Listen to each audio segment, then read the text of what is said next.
This is Kent Hovind once again. This time he tries to prove the dome. Let's start.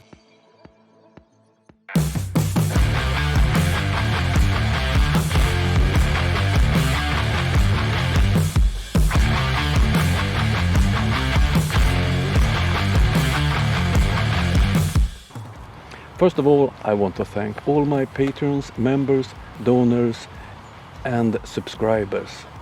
All of you are important for me. Thank you very much.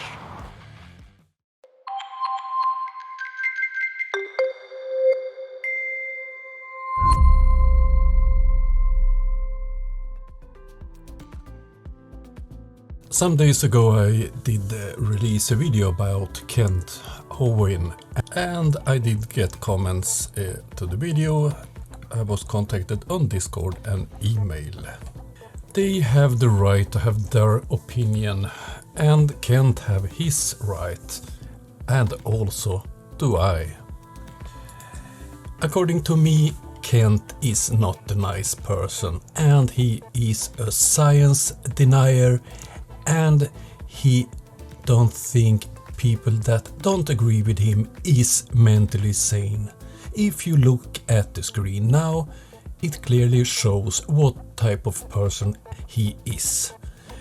Today I will show you one of his newest videos. Let's start with that one.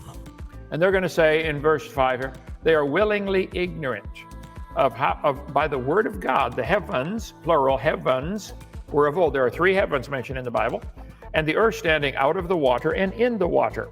Now hold it, what does that mean? God made the earth standing out of the water and in the water, whereby the world that then was, being overflowed with water, perished. So the scoffers are ignorant. Their last days there would come scoffers who would be willingly ignorant of how God made the heavens. Today the earth's atmosphere has 6 layers to it. There used to be a 7th layer. I believe strongly there was a layer above the atmosphere, probably 6 or 10 or 15 miles up, and all the air that's currently stretched out 50 miles was squeezed down into that 6 or 8 mile area. They're called the canopy theory.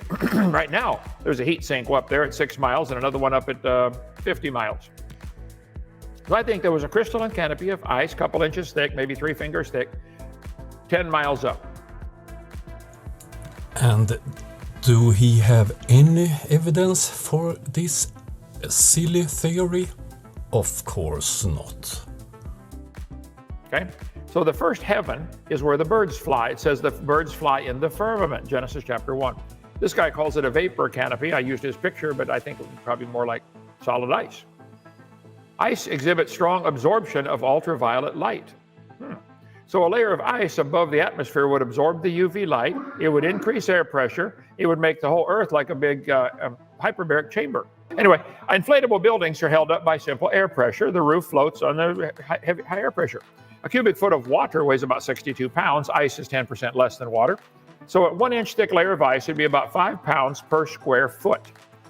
So really just raising the air pressure a few pounds per square inch would elevate an ice canopy completely around the world. It could have also been held up by the Earth's magnetic field. Super cold ice is magnetic. So maybe a combination of both.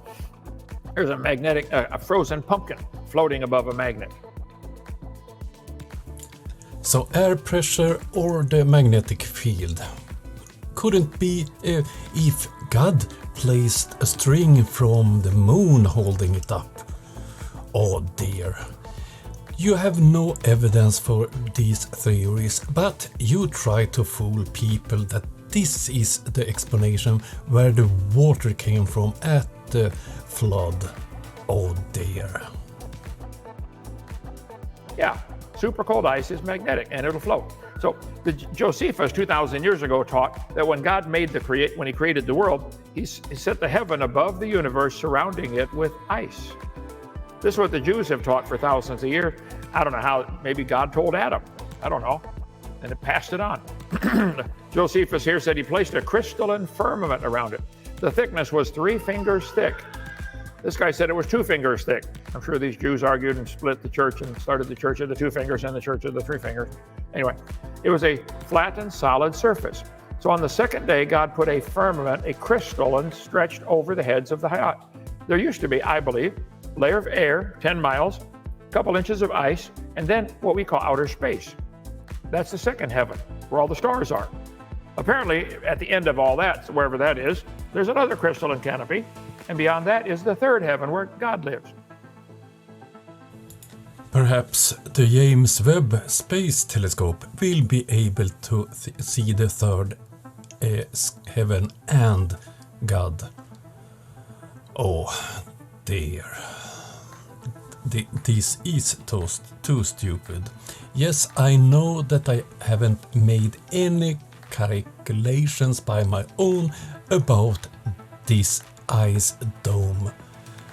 But I don't think it's worth the time, because how would I convince Kent Hovind of anything?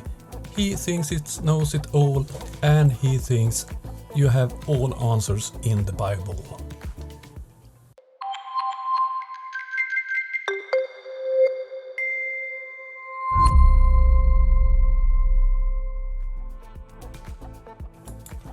Okay, that was all Kent I could stand for this time.